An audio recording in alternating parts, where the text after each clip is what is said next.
tôt ce matin, comme il était prévu depuis plusieurs jours, dans les cas des discussions qui s'y déroulent. Nous avons eu les privilèges de l'y accompagner ce matin et nous avons croisé à Luanda Madame la ministre d'État, ministre des Affaires étrangères, mais aussi le haut représentant du président de la République qui nous fait l'honneur de participer à cet exercice exceptionnel de redevabilité parce que nous le faisons spécialement un dimanche parce qu'il est important pour nous, dans le cadre de la tradition qui est la nôtre sous la conduite du président de la République, de vous faire régulièrement le point de la marche du pays et surtout des situations particulière, spécifiquement la situation dans l'Est de la République démocratique du Congo, qui faisait depuis 2 ans, depuis juillet 2022, l'objet des discussions dans le cadre du processus de Luanda. Vous avez tous suivi cet après-midi ou cet avant-midi que le président rwandais n'est pas venu comme cela a été prévu. Le président de la République est parti, non pas qu'il ne savait pas que son homologue rwandais ne venait pas, mais parce que nous tenons à la paix. Et les gestes du président de la République étaient un geste de considération d'abord pour la médiation, qui s'est particulièrement activée, mais parce qu'il fallait montrer notre engagement pour la paix. La suite, on aura peut-être l'occasion d'en parler, mais cet acte posé par le président rwandais ressemble beaucoup à une forme de paternité de l'action portée par les M23, parce que on en a voulu en faire une ligne rouge. On n'en dira pas plus parce que nous avions, dans le cadre du front justement diplomatique, un général une générale, je ne sais pas si l'expression passe, qui seconde le président de la République sur le front diplomatique. Madame la ministre d'État, merci de nous faire l'honneur encore une fois de participer à cet exercice de redevabilité. Il est un peu spécial parce que c'est dimanche, mais vous comprenez pourquoi. Nous savons que vous avez des heures et des heures encore de travail à continuer, mais on a voulu nous arrêter un moment pour que vous puissiez nous circonscrire d'abord le cadre de ce qu'on appelle Luanda, parce qu'on était censé en finir aujourd'hui, ou tout au moins à l'étape des discussions. Ce n'est pas arrivé. Nous donner une idée de la suite, parce que nous savons que le président de la République a rencontré les médiateurs, mais aussi les péripéties et finalement pourquoi les discussions n'ont pas abouti. Madame la ministre d'État, bonsoir, bienvenue dans cet exercice des redevabilités. Je ne sais pas par quel bout vous voulez commencer parce qu'il y a tellement à dire, mais il serait souhaitable que vous nous dites en liminaire ce que c'était d'abord le processus, comment on a évolué et où est-ce qu'on en est avant que nous puissions prendre des questions des professionnels des médias pour éclairer. Bonsoir aussi à tous les collègues de la presse. Merci pour votre intérêt et votre présence. En effet, un dimanche. Je pense qu'il serait utile de retracer le déroulement du processus de Luanda, qui a été lancé en juillet 2022, avec pour mandat spécifique de contribuer à un apaisement des relations entre la République démocratique du Congo et du Rwanda. Cette année, nous avons eu une série de réunions ministérielles dans le contexte de ce processus de Luanda, auquel j'ai participé. En 2024, il y a eu un total de 7 réunions ministérielles et j'ai eu l'honneur et la responsabilité de représenter les intérêts de la République démocratique du Congo pendant les dernières 6 réunions, à commencer par la réunion de juillet 2024 qui a abouti à l'entrée en vigueur d'un cessez-le-feu à partir du 4 août. Un cessez-le-feu, il est très important de le dire, entre la République démocratique du Congo et le Rwanda, étant donné que le processus de Luanda est un processus qui réunit 3 États, la République démocratique du Congo, le Rwanda et la République d'Angola en tant que facilitateur. Et donc, la réunion de juillet a abouti à cette entrée en vigueur d'un cessez-le-feu à partir du 4 août, signé par la RDC et par le Rwanda. Une autre étape importante a été franchie le 5 novembre avec la mise en place du mécanisme de vérification ad hoc renforcé à Goma. Je me souviens que cet événement avait été aussi largement diffusé et couvert par la presse parce que c'était une mise en place de ce mécanisme qui a été faite dans la présence des 3 ministres des Affaires étrangères, à savoir moi-même pour la République démocratique du Congo, le ministre Tété Antonio de la République d'Angola et le ministre des Affaires étrangères du Rwanda. Ce mécanisme a donc été lancé le 5 novembre et avec l'objectif de suivre la mise en place, ou la mise en œuvre plutôt, et l'exécution du cessez-le-feu et de faire des rapports en cas de violation du cessez-le-feu. La 3e étape importante était la signature du concept d'opération le 25 novembre 2024 par la République démocratique du Congo et le Rwanda. Le concept d'opération, le cœur, si vous voulez, du projet d'accord qui a été présenté par la facilitation, a deux piliers principaux. Le premier, l'engagement du Rwanda de retirer ses forces du territoire souverain de la République démocratique du Congo. Et le deuxième pilier, l'engagement de la République démocratique du Congo de neutraliser les FDLR. Et donc, le 25 novembre, le concept d'opération a été signé par la RDC et par le Rwanda. Et hier, nous avions donc la 7e réunion ministérielle qui avait pour objectif de finaliser l'examen du projet d'accord qui avait été présenté par la facilitation aux deux parties prenantes et ainsi préparer le sommet prévu aujourd'hui, le 15 décembre, entre les présidents de la République démocratique du Congo, du Rwanda et de l'Angola. Et donc maintenant, je voudrais me pencher sur le déroulé de la réunion d'hier, la réunion ministérielle, parce qu'en effet, comme le ministre Mouyaya l'a indiqué, le sommet n'a pas eu lieu aujourd'hui et ceci était lié à une série d'impasses et de blocages pendant les négociations, les dernières négociations que nous avons eues hier.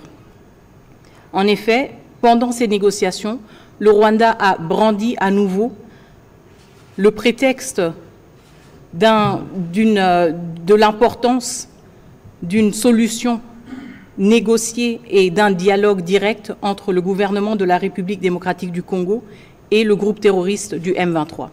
Une chose que nous n'avons jamais acceptée et que nous n'allons jamais accepter. Ce qui est clair, c'est que le groupe armé M23 était partie prenante du processus de Nairobi, s'est auto-exclu quand il a repris les armes et que si ce groupe veut avoir un espoir en termes d'une possibilité d'exprimer ses griefs, et c'est par le président Uhuru Kenyatta. Et donc, la question du M23 a ressurgi, mais cette fois-ci sous une autre forme, parce que le Rwanda a insisté sur le fait qu'il y ait d'abord un dialogue direct entre la RDC et le M23 avant même qu'un accord puisse être signé. Et donc on voit que c'est une approche différente. Quand on parle du CONOPS, quand on parle de l'engagement pris par les deux parties, soit de retirer les troupes rwandaises de la RDC ou de neutraliser les FDLR, ce sont des engagements qui sont pris dans le cadre d'un accord qui va être signé.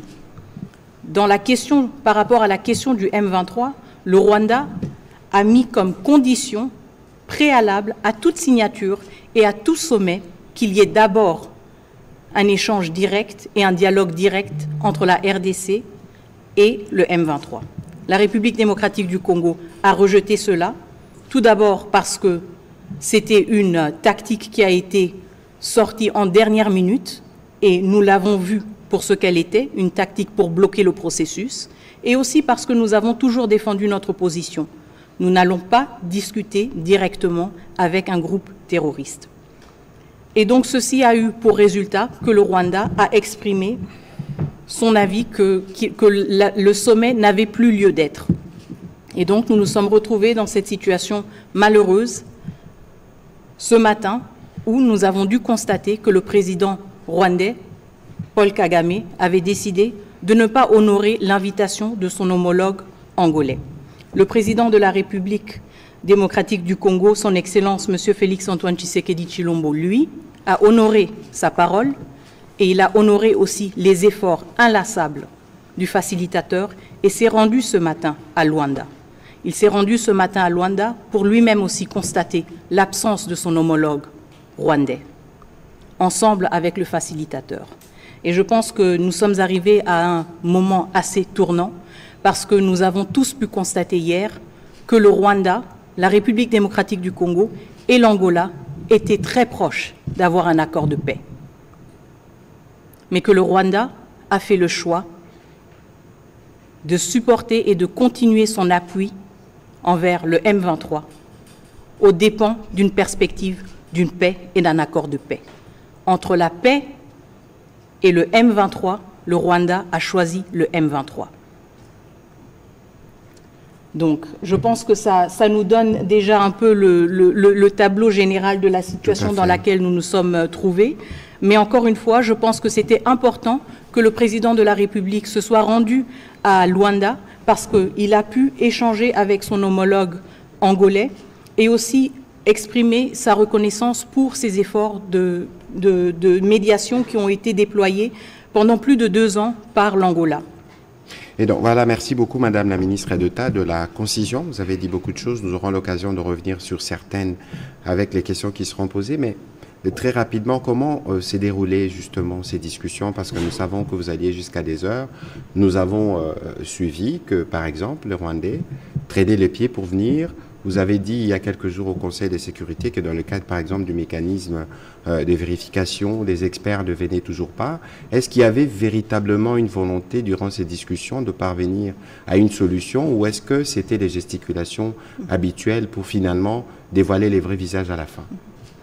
Je pense que ce qui est important, c'est d'éviter les spéculations et de se concentrer sur les faits et sur les postures et sur les décisions politiques que le Rwanda a prises et que le Rwanda doit assumer. À commencer par le cessez-le-feu, entré en vigueur le 4 août.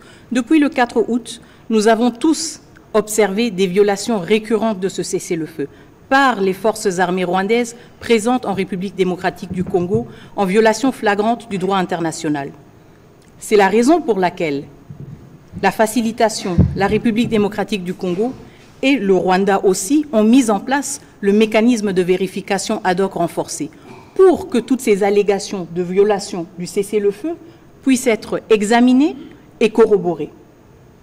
Et donc ce mécanisme a été mis en place le 5 novembre, mais aujourd'hui, le 15 décembre, donc 40 jours plus tard, nous notons avec déception que la République démocratique du Congo a déployé ses experts le 5 novembre, que l'Angola a déployé ses experts le 5 novembre, mais que nous attendons jusqu'à présent les experts du Rwanda. Et j'ai même soulevé la question ce lundi au Conseil de sécurité, et je me souviens que l'ambassadeur du Rwanda a répondu que les experts étaient en route. Je ne sais pas s'ils se sont perdus.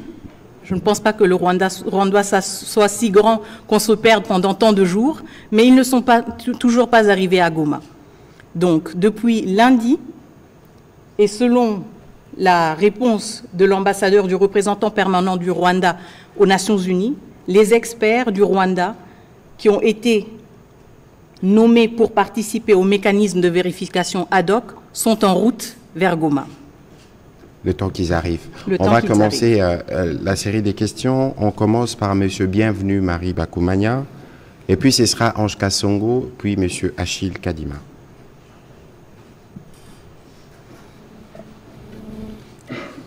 Bonsoir Madame la Ministre. Bonsoir. Est-ce que la partie congolaise était surprise par ces refus du Rwanda de se présenter à la table de la signature? En cette séance, je suppose que vous avez compris comment il procède. Ma deuxième question, elle est aussi petite. Luanda parle de report. Kigali également parle de report. Kinshasa parle de quoi? Report ou échec? Merci. Voilà. Madame la ministre d'État, vous pouvez répondre s'il vous plaît. Alors, la surprise, écoutez, comme je l'ai dit, nous constatons toujours la posture du Rwanda et je pense que cela édifie notre compréhension de la partie rwandaise dans sa posture de négociation.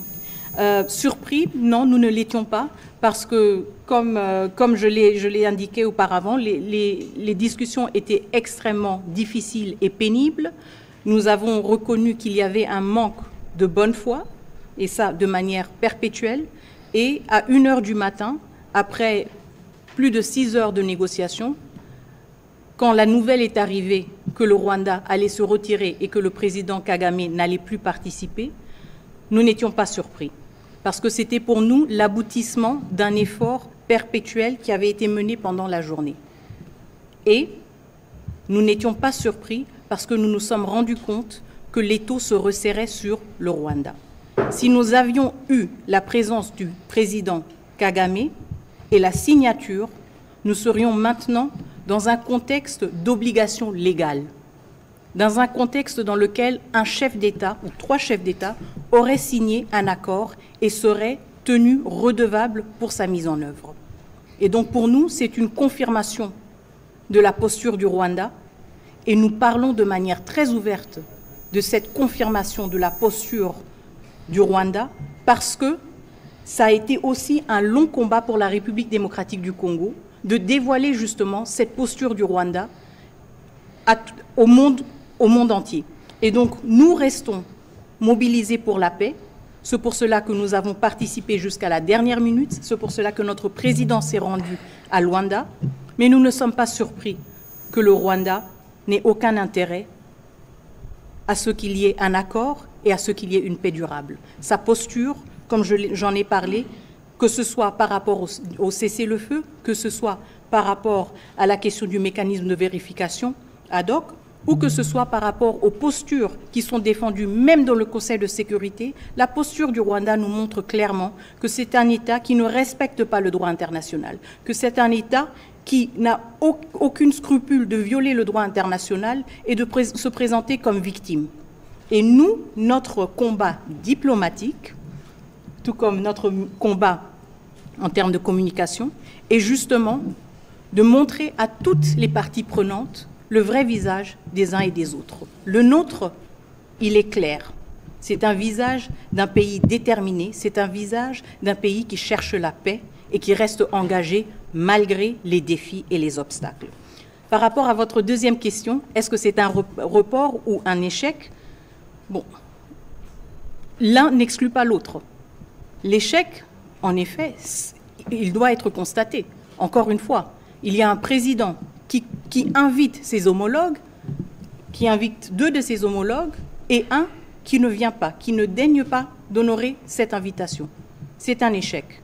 La conséquence, c'est que certains acteurs essayent quand même de rester mobilisés pour la paix et font preuve de patience et de sagesse et disent « nous allons quand même continuer nos efforts ». Et c'est pour cela que nous n'abandonnons pas. Et c'est pour cela qu'il y aura un autre sommet. Et c'est pour cela que nous parlons ensuite d'un report. Mais d'abord, tout d'abord, c'est un échec. Et c'est l'échec du Rwanda. Tout à l'heure, apparemment, il y avait un petit souci de micro. Donc, la ministre d'État répondait à votre question si la République démocratique du Congo était surprise par la posture du Rwanda, ou encore pourquoi on parle, nous, des non-tenus, ou pourquoi on parle des reports, des discussions. Mais la vérité, c'est un échec pour le Rwanda. L'autre vérité aussi, c'est qu'il y a eu la démonstration de qui veut la paix et qui ne la veut pas. Il y a eu la démonstration de qui est le vrai fondateur, parrain, porte-parole du M23. Et c'est tout à fait clair. Les faits aujourd'hui démontrent qu'il y a un pays qui veut la paix, qui travaille aux côtés du médiateur, mais il y a un autre qui, par des subterfuges, trouve des voies et moyens pour pouvoir s'y dérober. De toute façon, nous, avec le président de la République, on y mettra fin, d'une manière ou d'une autre. Madame Ange Kasongo, s'il vous plaît.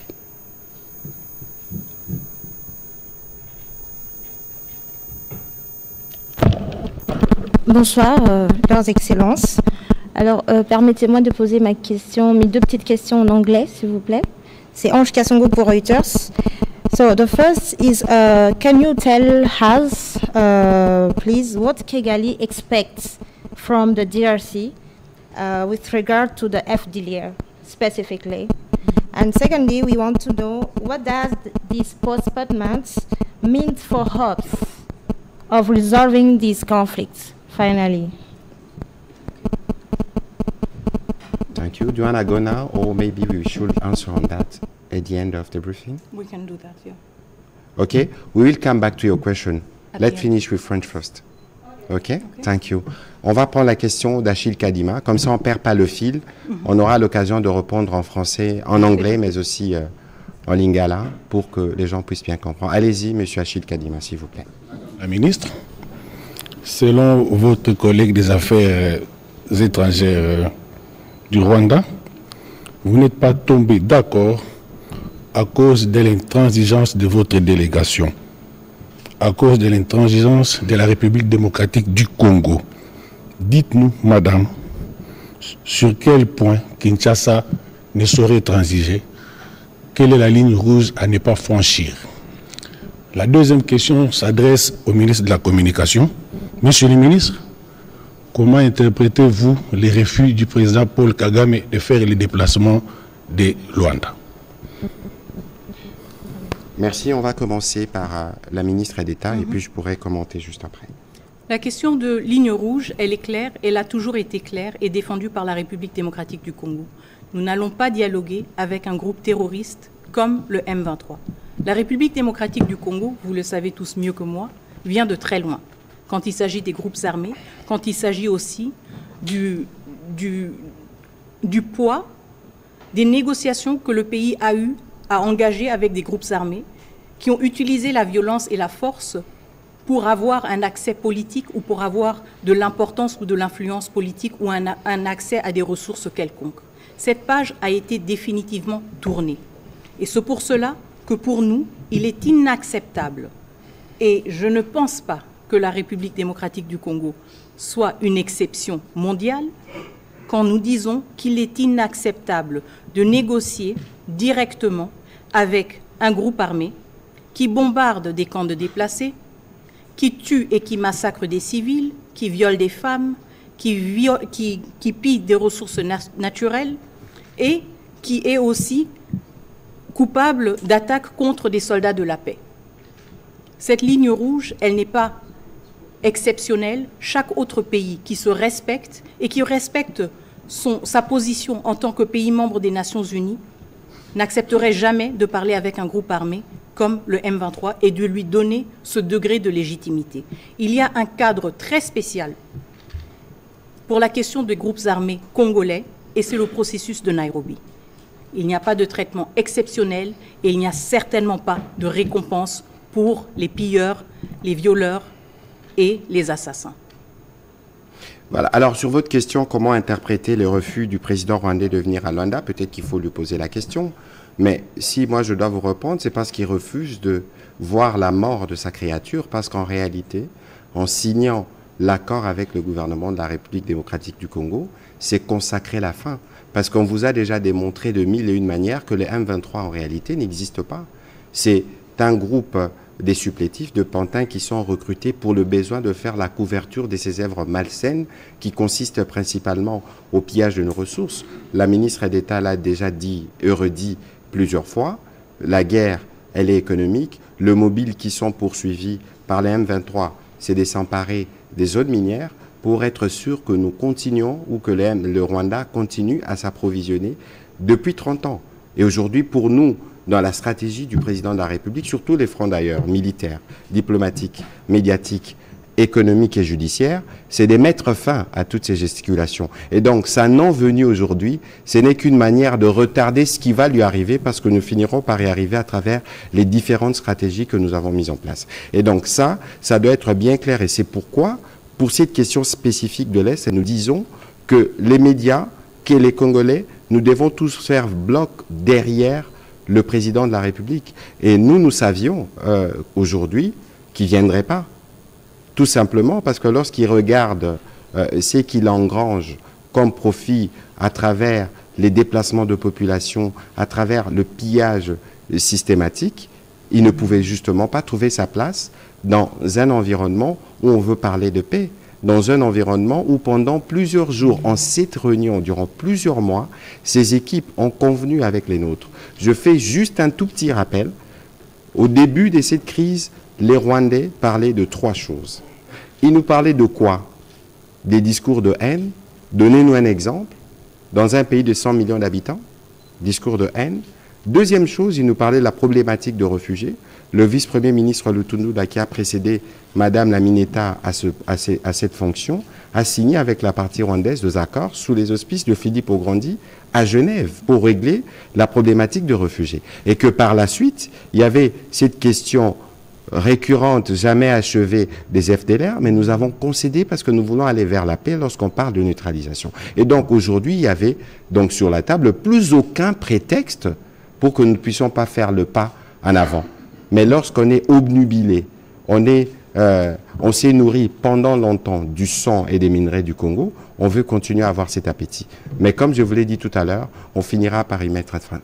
Les amis ne vont pas m'en vouloir. Une dernière question. Allez-y rapidement alors. est-ce donc un refus pour revendiquer la paternité du M23? Mais je l'ai dit en liminaire, c'est la paternité du M23 qui a été bien évidemment revendiquée. Parce que vous savez, avant, c'était toujours des camouflés. Si les M23 étaient véritablement un problème congolo-congolais, pourquoi les Rwandais doivent en faire une exigence dans les discussions avec les Congolais? Pourquoi? Pourquoi? C'est une affaire rwandaise qu'ils essayent de congoliser parce que parmi nous, il y a des traîtres qui choisissent de rejoindre leur camp en espérant, malheureusement pour eux, qu'ils pourront tuer des Congolais pour arriver aux responsabilités à Kinshasa. Ça n'arrivera plus. Ils auront à la fois le président de la République et le peuple congolais derrière. On va évoluer avec M. Éric Izami. Merci de la Madame la Mineta, vous avez dit et vous avez fait mention que c'est un échec. Mais en même temps, vous avez parlé aussi du report. Alors, que répondez-vous à ceux des Congolais qui pensent que penser au report, c'est comme si nous, Kinshasa, nous croyons encore à ces processus qui a été, à mon avis, vidé de sa substance avec son non venu. Et puis au ministre de la Communication et Médias, Excellence, que répondez-vous à ceux des Congolais qui pensent que finalement on a compris, tout le monde a compris que Kagame ne respecte jamais rien. Mais encore, il faut seulement lui faire la guerre.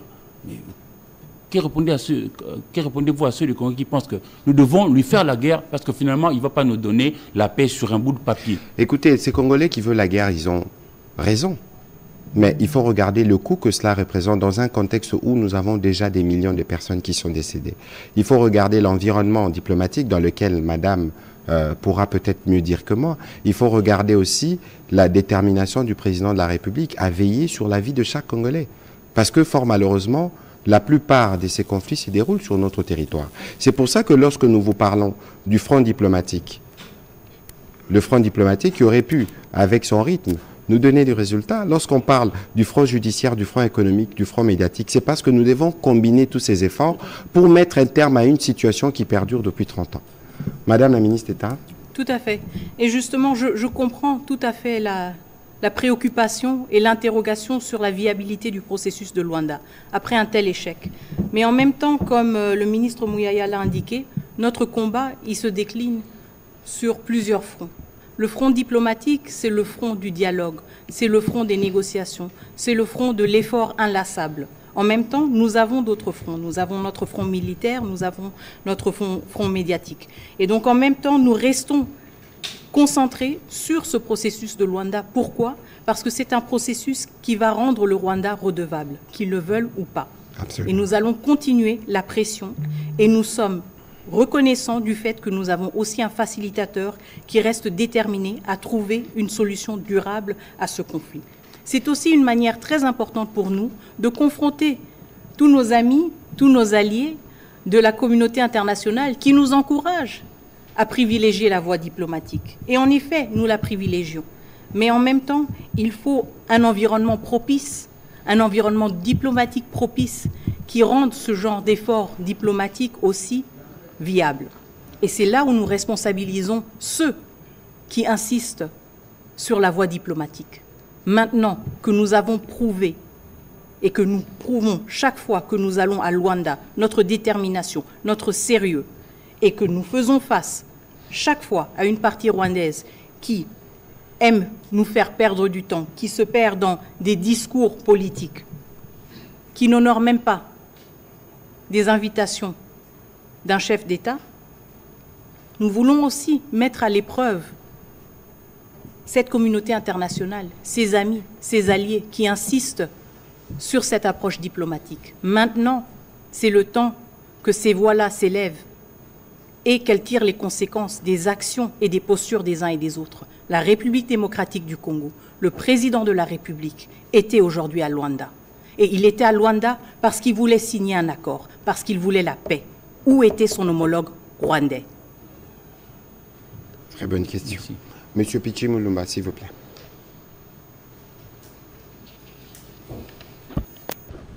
Merci pour la parole, monsieur le porte-parole du gouvernement.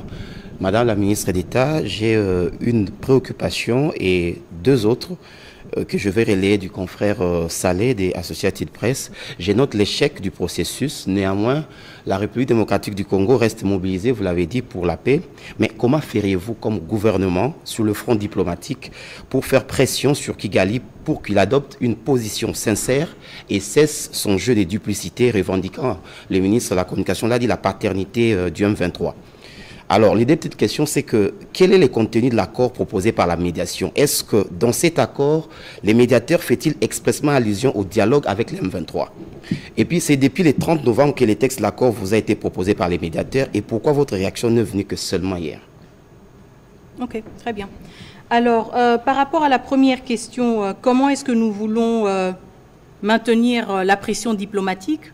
Nous le faisons dans tous les forats. Nous le faisons à travers ce genre de prise de position et ce genre de communication publique.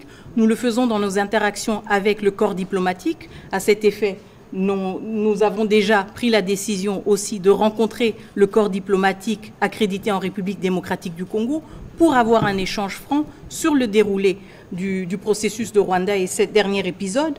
Nous le faisons aussi au Conseil de sécurité, où nous confrontons le Rwanda, mais nous confrontons aussi le Conseil de sécurité à ses responsabilités. Nous les posons tous devant leurs responsabilités. Le Conseil de sécurité a pour responsabilité et pour rôle d'être le garant de la paix et de la sécurité internationale. Quand il y a un pays membre des Nations Unies qui se permet de violer l'intégrité territoriale d'un autre pays membre, il faut qu'il y ait des sanctions.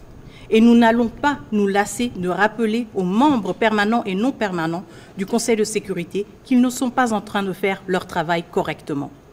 Donc juste pour vous donner un échantillon, si vous voulez, des démarches de plaidoyer que nous entreprenons. Il y a évidemment aussi d'autres démarches de plaidoyer qui sont plus discrètes, qui se font aussi derrière les coulisses. Et donc c'est une complémentarité, si vous voulez, d'efforts qui se font aussi à des différents niveaux. Le contenu de l'accord. Alors, pour vous expliquer, le projet d'accord nous a été donné lors de la deuxième réunion ministérielle. Et donc, les travaux des différentes réunions ministérielles s'étaient concentrés sur l'examen de cette proposition qui a été faite par la facilitation. Et donc, nous avons procédé par l'examen chapitre par chapitre de ce projet d'accord. C'est la raison pour laquelle certaines questions qui ont bloqué sont survenues seulement plus tard. La question du CONOPS, donc la question du désengagement des troupes rwandaises du territoire de la République démocratique du Congo et la question de la neutralisation des FDLR, nous a pris quand même assez longtemps parce que c'était un travail qui devait être fait au niveau des experts. Et une fois que ce cap a été franchi, nous étions quasiment à la fin de l'examen de ce projet d'accord que la facilitation nous a présenté. Le problème qui s'est posé hier quand le Rwanda a insisté sur l'inclusion justement d'un dialogue direct entre la République démocratique du Congo et le M23, chose que nous avons toujours rejetée et que le Rwanda a ajouté à cela la condition qu'un tel dialogue ait lieu avant toute signature d'un accord. Et c'est la raison pour laquelle nos travaux n'ont pas abouti hier et que malgré le fait que plus de 90% du travail d'analyse, de négociation de l'accord présenté par la facilitation n'a pas abouti parce que le Rwanda s'est cambré sur sa position d'insister que la République démocratique du Congo, un État souverain, ait à négocier et à engager un dialogue direct avec un groupe terroriste, le M23.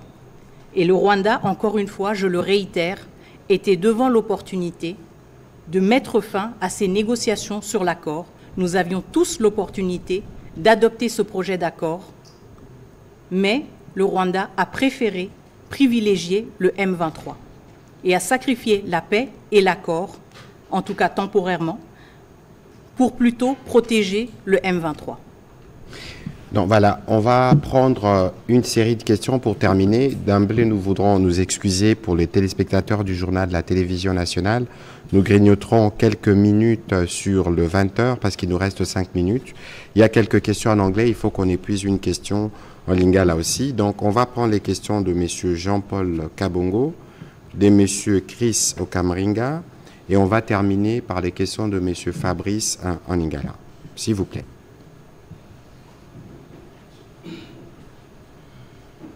Allez-y, s'il vous plaît.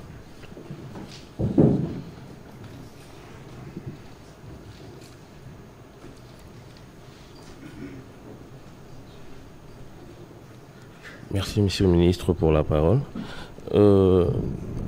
Ma préoccupation, elle est toute petite.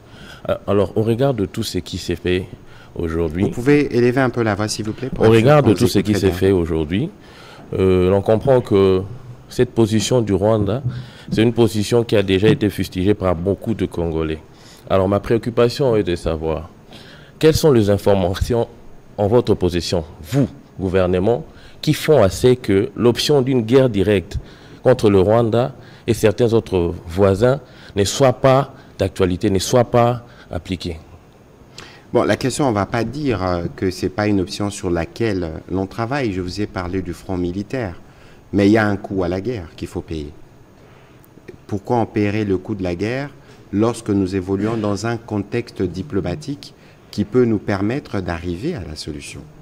Et donc, c'est toute la démarche de la Mineta, et vous avez vu qu'elle nous a dit qu'on est arrivé à 90% du processus, et que, même si aujourd'hui la tripartite ne s'est pas tenue, qu'il existe encore des leviers à son niveau. Et lorsque je parle, je n'ai pas envie de rappeler ce que nous disons toujours, que jamais on a autant investi parallèlement dans notre armée. Et donc, ça veut dire que nous, comme gouvernement, nous avons un tableau de bord. Autant nous avons un tableau de bord, autant nous intégrons le fait que nous n'évoluons pas dans un monde isolé et que tous les conflits sont interliés et pour lequel nous devons aussi être en mesure d'écouter certains autres de nos partenaires, tels que le ministre d'État l'a évoqué tout à l'heure. Et donc, il faut considérer qu'au point où nous sommes sur tous les fronts. Ce n'est pas parce qu'il y a un respect des cessez-les-feux, entre guillemets, qu'on dit nous dormons ou qu'on sommeille. C'est pas parce qu'il y a les discussions à Luanda que nous disons que le front judiciaire, on ne le réactive pas. C'est pas parce qu'il y a des discussions à Luanda que nous disons qu'au plan économique, nous ne faisons rien. C'est pas parce qu'il y a des discussions à Luanda que nous disons au plan médiatique, nous nous taisons, tout va bien. Non. Donc il faut considérer que nous sommes dans une stratégie générale où les fronts sont interliés et le tout est piloté par le commandant suprême, le président Tshisekedi. Monsieur Kanyuni, allez-y rapidement, s'il vous plaît. Allez-y, Madame la ministre. Juste pour ajouter quelque chose à l'explication déjà très complète du ministre Mouyaya. En effet, il y a plusieurs dimensions et il y a une complémentarité entre ces dimensions. Ce qui est aussi important, c'est que les décisions qui sont prises sur quelle dimension on privilégie sont évidemment nourris par les dynamiques contextuelles. Et donc, tout autant qu'on s'investit sur le front militaire, diplomatique ou de communication, en même temps, cela se fait toujours en fonction de la réalité que nous observons. Et donc, nous ne pouvons pas non plus exclure que parfois, nous privilégions une approche beaucoup plus qu'une autre approche. Et ça veut dire que c'est aussi une lecture dynamique du contexte qui nous permet à appuyer ou à mobiliser, à activer des leviers en fonction du comportement et en fonction des dynamiques que nous observons sur le terrain. Voilà, Monsieur Kanyuni, allez-y, s'il vous plaît. Merci. Bonsoir, Madame la Ministre. Tout le monde est revenu sur l'absence du président rwandais à Luanda. Et moi, je vais directement sur le point de... Parce que j'ai vu le président honoraire du Kenya, Uhuru Kenyatta, avec le président angolais, le président congolais. Est-ce qu'on retourne sur le processus de Nairobi? Ça, c'est la première. La deuxième, depuis la résurgence du M23, c'est pour la première fois que les FARDC, ces groupes rebelles, s'affrontent 15 jours consécutifs. Quelle garantie vous pouvez apporter aux populations du Grand Nord? Grand Nord, c'est Beni, Butembo, Lubero, qui craignent pour une éventuelle avancée des rebelles. Pour le ministre de la Communication, Mouyaya, la position du gouvernement congolais est connue. Pas de question du dialogue direct entre le gouvernement et le M23. C'est connu. Mais apparemment, ou pas apparemment, le président Museveni serait, lui, partant pour un dialogue entre le gouvernement congolais et le M23 dans l'EAC, l'Eastern African Community. Et pendant ce temps, nous sommes en opération conjointe dans le Grand Nord entre l'armée congolaise et ougandaise. Et connaissant cette région, ça fait 25 ans que je suis reporter de guerre, Ne craignez-vous pas qu'à un moment donné, l'Ouganda fatigué laisse peut-être un couloir au M23 d'avancer sur ces zones-là pour faire plier Kinshasa? Merci beaucoup. Merci. Madame la ministre d'État. Merci beaucoup. Alors, par rapport à la présence du président Uhuru Kenyatta à Luanda et les interrogations autour du processus de Nairobi, parler d'un retour sur le processus de Nairobi voudrait sous-entendre qu'il y a eu un départ. Et ce n'est pas le cas. On a plutôt privilégié le processus de Luanda. Pourquoi? Parce qu'il s'agissait de la question de la présence des forces armées rwandaises sur le territoire national congolais et sur l'urgence justement de rétablir l'intégrité territoriale de la République démocratique du Congo. En parallèle, évidemment, il y avait le processus de Nairobi qui a eu un peu moins de visibilité, si vous le voulez. Ce qui est important, c'est que maintenant, le président Uhuru Kenyatta est à nouveau mobilisé et en échange direct avec le président Tshisekedi, mais aussi avec le président Lorenzo. Pourquoi? Parce que la question des groupes armés locaux et des passerelles, si vous voulez, entre le combat armé et la vie civile est de plus en plus importante pour la République démocratique du Congo et que nous voulons mettre l'emphase là-dessus. En même temps, c'est aussi une manière de clarifier et de signaler de manière très transparente que le M23 a une occasion, une opportunité et une voie d'issue de ce combat militaire, de ce combat armé. Donc le processus de Nairobi est redynamisé, il est dynamique et il offre justement des perspectives pour les groupes armés congolais actifs dans l'Est de la République démocratique du Congo. Et il a évidemment un caractère complémentaire, si vous voulez, à certains aspects du processus de Luanda. Et donc nous nous réjouissons aussi du fait que le président Kenyatta était présent à Luanda, parce que ça nous montre aussi que ces deux présidents, le président Lorenzo et le président Kenyatta, sont mobilisés et sont prêts à travailler ensemble pour des solutions durables et une fin durable à la crise en République démocratique du Congo.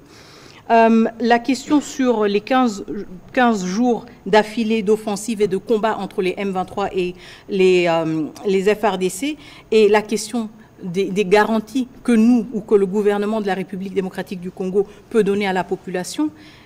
La garantie, c'est que nos FARDC vont continuer à défendre chaque millimètre et chaque mètre de notre territoire, vont continuer justement à barrer le chemin aux forces de défense du Rwanda et vont continuer à défendre l'intégrité territoriale de la République démocratique du Congo.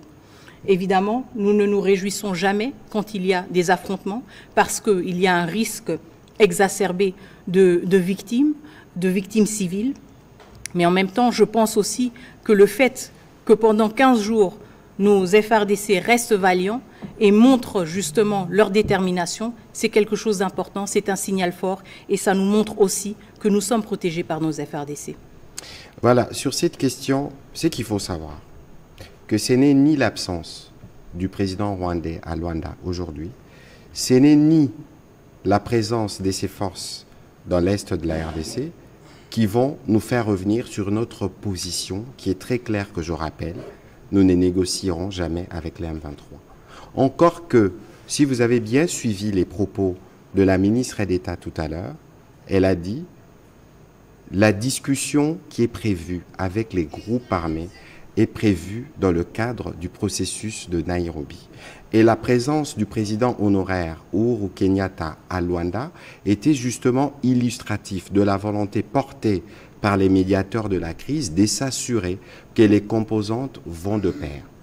Nous savons tous aujourd'hui, et grâce d'ailleurs au président Kagame, par son absence, que c'est lui le vrai père du M23. Il a toujours régné, mais aujourd'hui il a assumé en portant ouvertement la responsabilité de ne pas faire aboutir le processus aujourd'hui, parce que pour lui, sa créature ne peut pas mourir grâce à sa signature ou à cause de sa signature.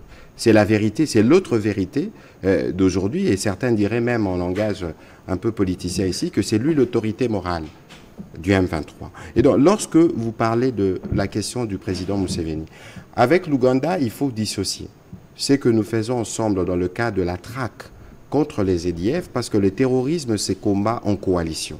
Même la toute-puissante États-Unis combat le terrorisme en coalition contre Daesh et contre...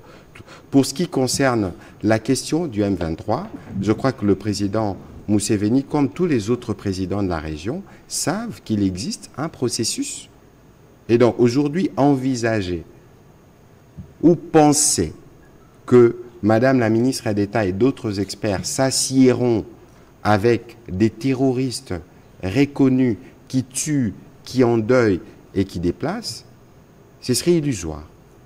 De toute évidence, les mécanismes sont prévus. Il ne faudrait pas accorder des primes à la guerre ou à la violence, parce que ça donnerait d'autres exemples. Ramener les M23 à la table des négociations, c'est recréer des problèmes qu'on a combattus. Brassage, mixage avec le président de la République. Le virage qu'on a pris, c'est de nous assurer que nous débarrassons notre armée des traîtres et de tous ceux qui peuvent faire les jeux de l'ennemi pour nous assurer que la montée en puissance soit une réussite. L'illustration, justement, des 15 jours dont vous avez parlé, on veut faire du talk and fight. On pense pouvoir nous faire pression en violant délibérément les cessez-les-feux que Madame la ministre d'État a expliqué tout à l'heure, pour penser qu'on peut, nous, baisser la garde.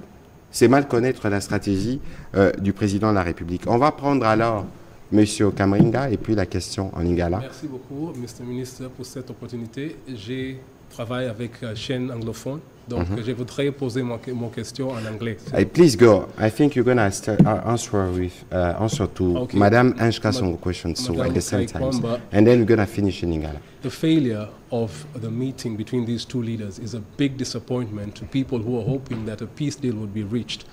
Where do we go from here from DRC's standpoint? My second question is, Rwanda has issued a statement saying that this postponement will allow the facilitator, President Joao Lorenzo, and former Kenyan President Uhuru Kenyatta to have a dialogue. And the dialogue is supposed to be between DRC and M23. I would like your reaction about that. Thank you. Thank you. Ok, donc je réponds aux trois questions en anglais. En anglais, okay. Et puis on prendra la dernière en lingala. Très bien, je commence avec celle-ci. So, yes, of course, the failure of today's meeting is a disappointment. It's a disappointment, but it's not a surprise. And the fact that we have suffered, we as a community of countries that are seeking a durable solution to this conflict, the fact that we have suffered a setback does not change our resolve, because we have the responsibility towards our fellow countrymen and countrywomen to ensure that they live in peace, and we have the responsibility to guarantee that perspective. Where do we go from here? I think this is an important conversation that needs to happen about the accountability and holding all the participants accountable for their postures, for their actions, or their lack thereof in this process. And I think, again, actions speak louder than words, and we have seen the actions of the Rwandan government throughout. I think this was a turning point, and we do hope and expect that it will have repercussions also in the perception of Rwanda's role in this crisis.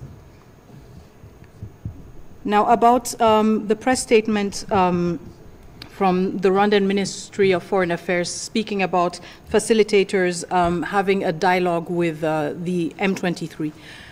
Well, the role of facilitators is to be a go-in-between to a certain extent, depending on their mandate. And I think this is for the facilitators themselves to decide if they wish to engage with the M23.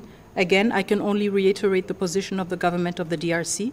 We do not want to repeat unfortunate precedents where we engaged in conversations and in dialogues with armed groups and rewarded violence.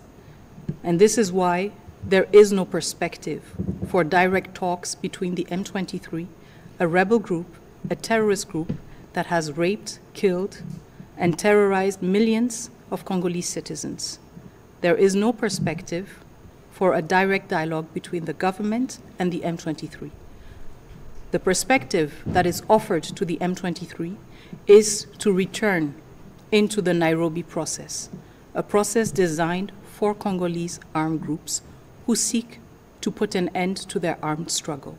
And this is the decision, and I hope the independent decision, that the M23 should be able to take, to clearly state also whether it is a puppet or whether it is an autonomous group that thinks and acts for itself.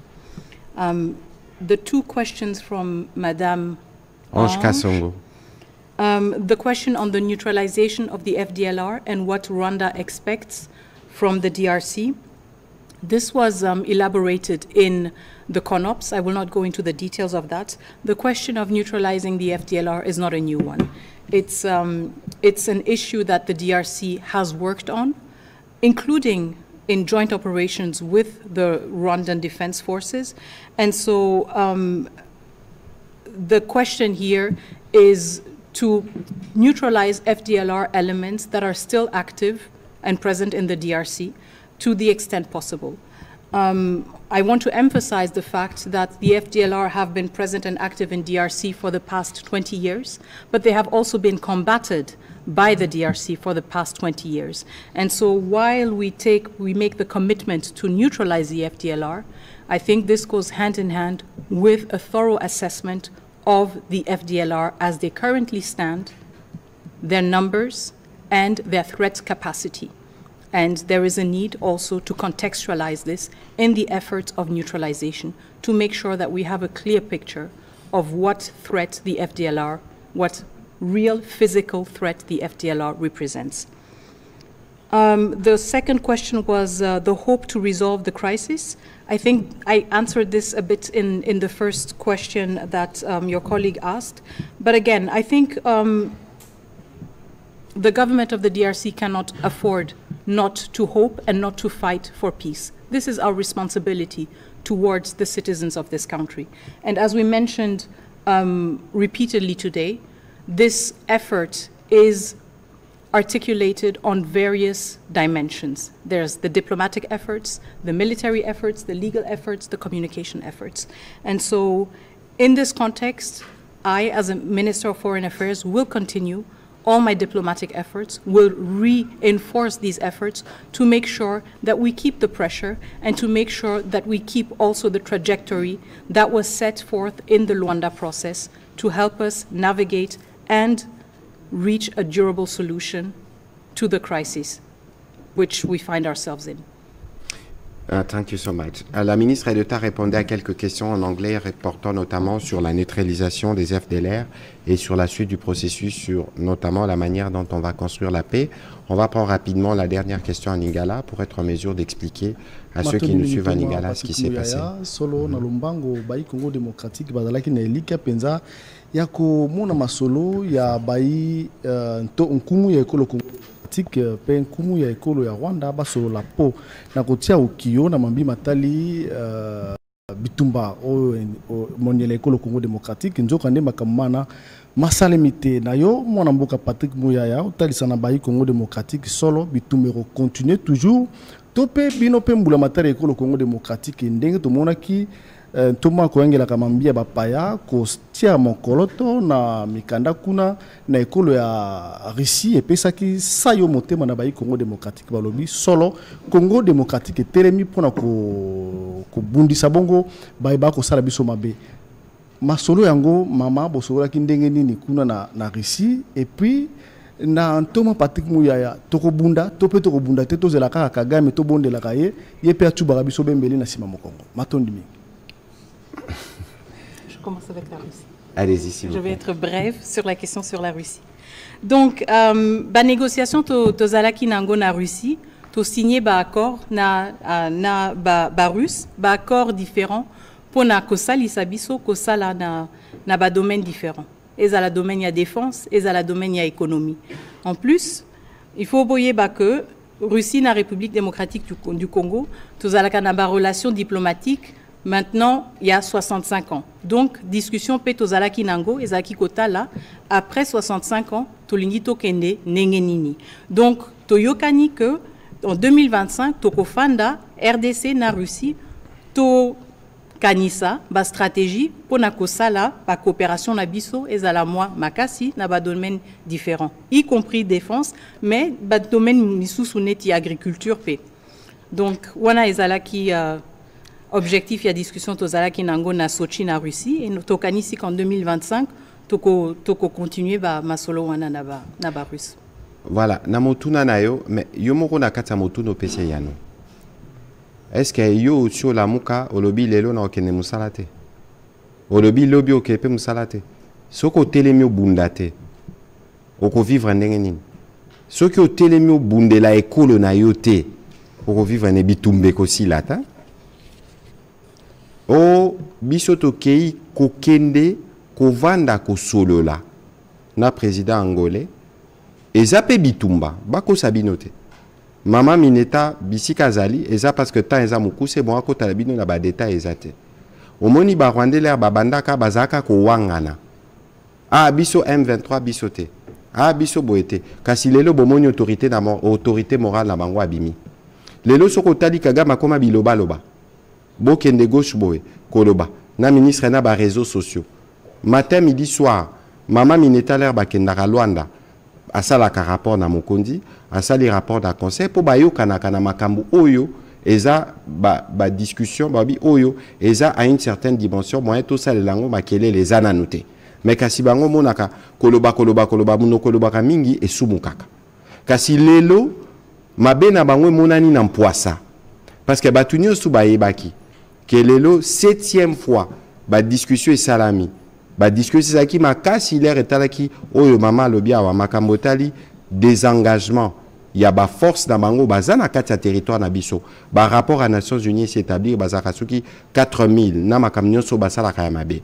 D'une part biso petozaki la responsabilité na biso po bakose la biso bakamobele o ba FDLR. Tolobi bon d'accord. Tokosi lisango. Kasi lelo il fallait ko komiselo ko ana na suka. Bon to banda ko solo là depuis 2 ans. Mukola suka bango baye. Balobi biso na bino moyen to cha mokolo to ezate na papier parce que bosolo lité na batu na biso ya M23. Mais boni bango balobaka M23 za ba congolais ko bundana ba congolais. Boni bongo bango ba rwandais.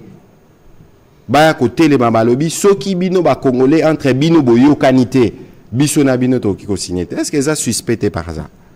Et là kisi ke papa aboyi mwana na ya kufa. Mwana oyo asalelaka pona ko yiba, pona ko boba, pona ko violer, pona ko piller. Kasi biso pe otosali ezape kozala yuma te. Toza awa na bisa bino tozaka na ba front mitano. Ya liboso ya basoda, ya mibale ya mama diplomatie, ya misatu justice, ya mine économie, ya suka bino bapandisango. Yango tozo sala exercice o tozo ba pena lingala po ba o bazana ndaku baye babitumba oyo ezala bitumba ya président Félix Antoine Tshisekedi te. Eza bitumba ya ba congolais yepe akuti bitumba oyo ebanda depuis 30 ans. Kasi na ye lelo toza na mutu moko commandant moko okiko mema biso po bitumba esila. Yango to sala ba campagne ya bendele ko ya te po ba congolais nyonso ba telema. Tokoki kozala biso na ba divergence politique eksida makambo etali ko batela ekolo opposition ezalaka te. Biso nyonso na sima président. Lelo stratégie na biso eza claire. Tozali pe ko avancer po lelo to lakisi elongi ya nani aza mukolo M23. Ozomona. Donc ba congolais o bazolanda biso na ba oboko solola na bango. Boyebisa bango ke toza na mama na biso général na makambo tali diplomatie. Ataza na galantele ti basoda ngape général na maramotali communication tozo bunda na sima président de la république pe tozo longa ba bataille ezatene ti lelo a bitumbeza na front ezabo ezalaka bongo mais na suka bitumbo biso toko ganyango wana ezeloko bino ya mutuya il faut bozana wana mutu pe bino ya mutuya botelemelaka ba congolais nyonso bokutana na bango na makambo etali est ou etali mapinga biso nyonso il faut totelemaka.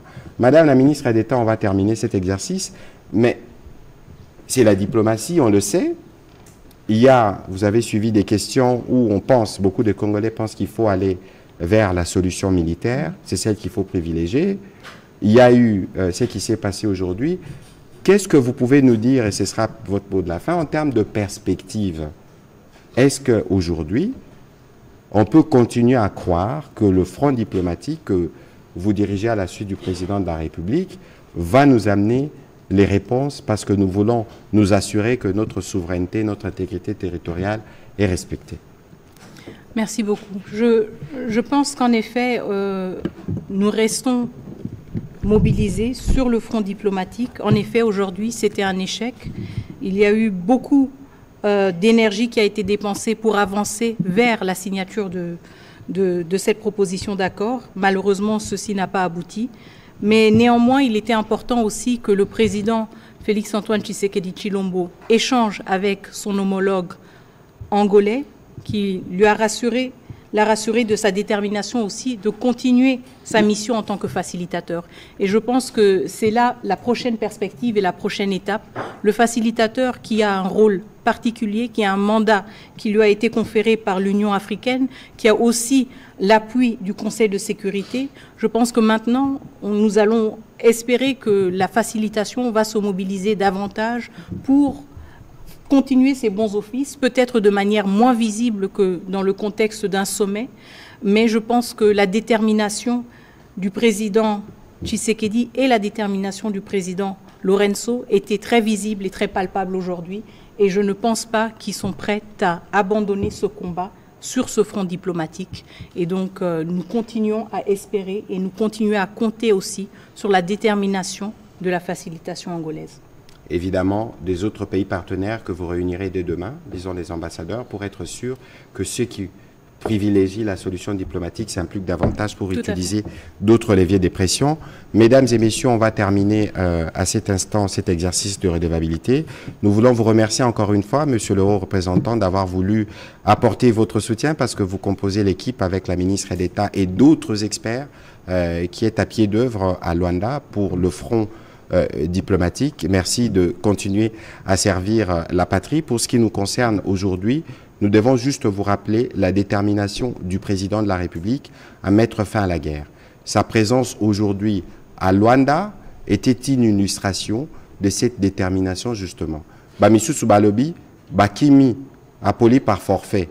Mais la question pour Nabiso, c'était une question de démontrer à la face du monde que tout ce que nous disons, nous disons c'est que nous sommes en mesure de faire et de respecter. Et ce n'est peut-être pas le cas de l'autre côté, parce que le mobile du sang, le mobile du pillage est encore le mobile le premier et qui empêche de voir la voie de la paix qui s'était ouverte. Madame la ministre d'État, merci beaucoup. J'espère que nous aurons une nouvelle fois l'occasion de revenir encore une fois pour édifier le peuple congolais de l'action que vous portez à la tête de votre ministère. Merci à vous, mesdames et messieurs, pour votre participation. Bonne soirée. Merci.